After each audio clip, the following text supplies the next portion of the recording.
I wanted to share a story with you that was an absolute paradigm shift. This completely changed the trajectory of where Body Shop Boosters headed, one of my companies, and helped me really understand a major pain point in the collision industry and what we can do to help resolve that. So what happened was I flew into Texas, and I was on my way to go and see one of the vehicle manufacturers that we work with. And when I landed, I called an Uber, and I go to get in the vehicle, and on the side of the vehicle is this big sticker that says, driver has PTSD. And I didn't really know what it meant, but I just like, whatever. So I grab the back door, I go to get in, and the driver yells at me. He's like, no, come sit up front with me. And I was like, oh, okay. So I go and I sit up front, and he says, hey, I'm sorry about that, but I have PTSD, and I can't handle it when people sit behind me. So in my infinite stupidity, I'm like, oh, what's PTSD? I didn't really know. So I thought I'd find out. Who knows? Maybe it's contagious. I had no idea. And so he explains to me that it was actually caused by fighting in Afghanistan. And he was telling me about being on deployment there. Him and his best friend actually deployed together. They're in Afghanistan, and they're out on deployment. He says our communication was really spotty. It was in and out all day, and we weren't able to communicate with base really well. And all of a sudden, we start taking heavy fire. And he said we hunker down, we start returning fire, and actually 3 of our guys got injured, and my best friend, who was right beside me, took a round right through the skull and killed him instantly. And he says I was right beside him when it happened. And I was like, wow, that's crazy. Did they ever figure out what happened? He said the real crazy part of it is he died unnecessarily. It turns out that it was actually their allies. Because the communication was down, the communication was poor, they got confused and they started shooting at each other. It was friendly fire that killed his best friend. And I was like, that's horrible. And so when I got to the hotel, I actually started doing some research on this. I'm like, this has got to be super rare. This maybe never happens. It turns out in history, between 2 and 20% of all war fatalities have been caused by friendly fire. You think of Pat Tillman you remember that story? That's friendly fire. And so I started thinking about it like, this is bizarre. What about from a company standpoint? Is there friendly fire? Can we be our own worst enemy at the body shop sometimes? And so we started looking at this and doing studies on this, and it turns out, yes, we can be all because of bad communication, poor communication. A lot of times we can be our own worst enemy. One of the things that we notice is a lot of the good customers, the good repairs, those mid-size repairs, some of the small repairs, those guys are slipping through the cracks, and it's all based on poor customer communication.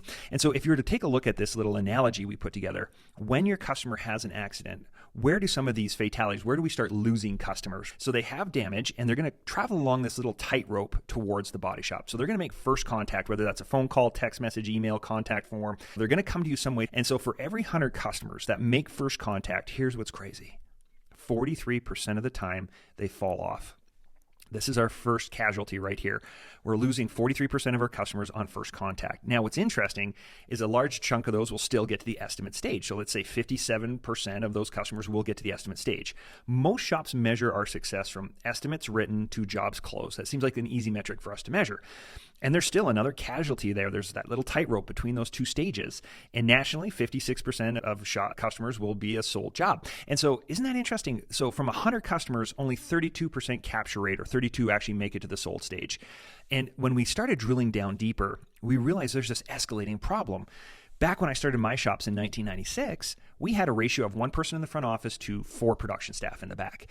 And nowadays, we're seeing most shops sitting around 1-to-1 ratio, where that admin burden has gotten heavier and heavier, and it's harder for us to deal with customers. And some of the things that are attributing to that are when a customer reaches out, maybe they come to you through a website, and then it starts getting this communication channels, and then an email gets introduced, and then all of a sudden another email from a different person, and then we got a phone call, and then we got all these different things. Maybe a text message starts happening. Hey, here's my VIN number. I texted it to you. And then they're like, hey, why don't you use our photo estimate tool? And why don't you do this? And now we're going to submit your info. And wait a minute, here comes an insurance company. We got a claim, and you left a voicemail. All these different channels of communication that have evolved have created this spaghetti mess that you see on the screen here. And so it gets all confusing. The staff doesn't know what's going on. The customer's confused. The customer's frustrated, dealing with multiple parties.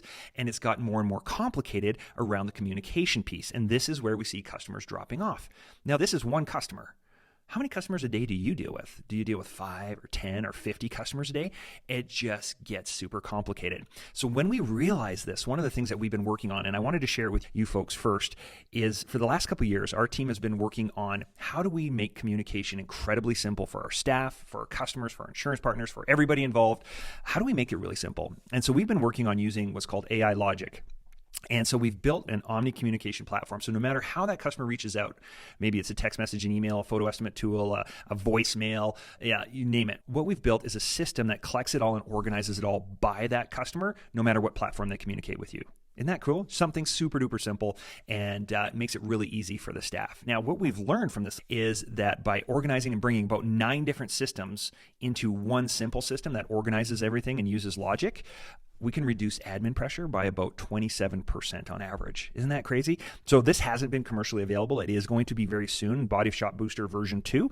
But what I wanted to do for you folks, if this is something that you struggle with where you feel your admin burden is heavy, I'd like to, as part of the Positivity Summit, I want to give you early access. Okay, so if this is something that interests you, I've talked to Ian Tutton. He's the head of our customer success team, and he's willing to open up his calendar, show you a little bit of the platform and what it can do for you to make sure it's a good fit. No obligation. You can book like a 20, 30-minute little session with him. He'll take a look at your business, see if it's a fit, see if we can help you guys. But this is an exclusive thing for the Positivity Summit where you guys can book some time with him and actually take a look at it if it interests you. So go ahead, scan the QR code or go to demowithbooster.com and grab some time with Ian. We'd be more than happy to show you what's coming. So let's go ahead and get back to regular scheduled programming.